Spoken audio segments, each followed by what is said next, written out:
صورت میں اللہ تعالیٰ نے خواتین کے بہت سارے حقوق بیان کیے. زمانہ جاہلیت میں بہت سارے ظلم ہوتے تھے عورتوں پر, ان کا تذکرہ کیا. بہت طویل احکام ہے, کئی بار میں بیان کر چکا ہوں. اور خاص طور پر میاں بیوی کے آپس کے رہن سہن کے معاملات, پھڈا ہو جائے تو کیا کرنا ہے, کیسے نمٹانا ہے اس کو. اس میں ایک بہت اہم صورت ہے وَإِنْ خِفْتُمْ شِقَاقَ بَيْنِهِمَا, میاں بیوی میں کسی طرح بن نہ رہی ہو تو فَبَعَثُوا حَكَمًا مِّنْ أَهْلِهِ, ایک بندہ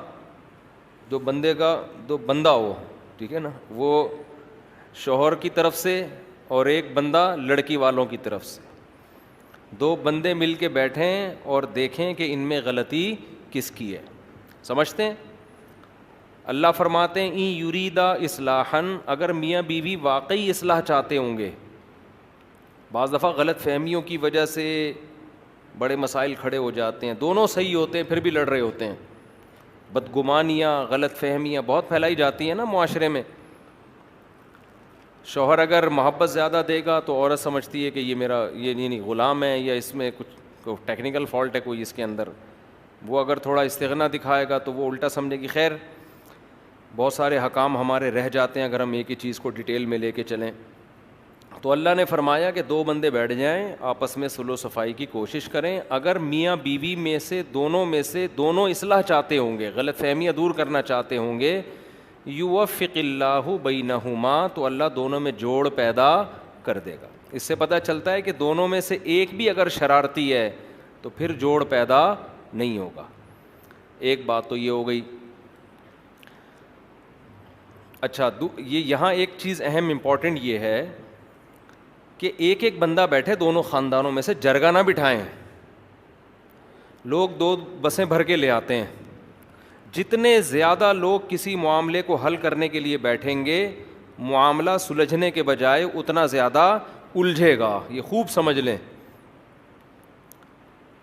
جن گھروں میں یہ معاملات ہوتے ہیں نا کہ بیٹی کی شادی کا اختیار ایک باپ کے پاس ہے, تو وہاں شادیاں بروقت بھی ہوتی ہیں, صحیح جگہ بھی ہوتی ہیں. جہاں پورا خاندان انوالو ہوگا نا, تو بس سمجھ لو کہ اب اس کی شادی 50 سال سے پہلے نہیں ہو سکتی, کیونکہ اب ماموں کہے گا یہ صحیح نہیں, رشتہ نہیں ہے, چاچا کہے گا تم کدھر دے رہے ہو, خالہ کہے گا یہ ہوا. تو اس لیے عقل مند لوگ اس زمانے میں ایسے ہیں جو بیٹی کی شادی کر دیتے ہیں, بعد میں خاندان کو بتاتے ہیں کہ ہو گئی ہے. ٹھیک ہے نا. تو ایسی باتیں ممبر پہ مناسب نہیں ہے, لیکن ہو یہی رہا ہے, تو کیا کریں. بعض دفعہ نامناسب بات کرنی پڑ جاتی ہے, وہ بڑے مسائل ہوتے ہیں. خیر, تو ایک بندہ ادھر سے جو بندے دا پتر ہو, اور ایک بندہ ادھر سے جو وہ بھی کیا ہو, یہ بندہ بھی میں اس لیے کہہ رہا ہوں کہ وہ بھی سمجھدار آدمی ہو, تو بیٹھیں گے تو اللہ مسئلہ حل کر دے گا دونوں کے درمیان. تو اس سے بھی یہ پتہ چلتا ہے کہ اللہ تعالیٰ یہ نہیں چاہتے کہ فوراً طلاق کی طرف جاؤ, اللہ پہلے گھر کو بسانا چاہتے ہیں. ایک اور حکم جو سورہ نساء میں بیان ہوا, بعض دفعہ یہ بھی ہوتا ہے کہ میاں بیوی ایک دوسرے سے حقوق لینے کی کوشش کر رہے ہوتے ہیں مگر کوئی دے نہیں رہا ہوتا.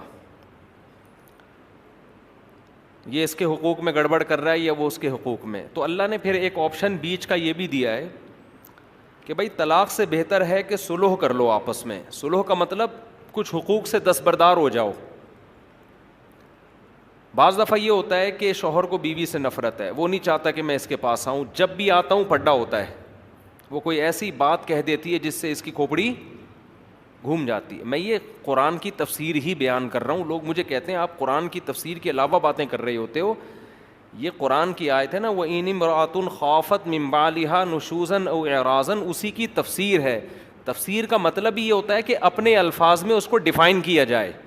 اگر میں وہ قرآن کی آیتیں ہی پڑھوں گا وہ تفسیر تو نہیں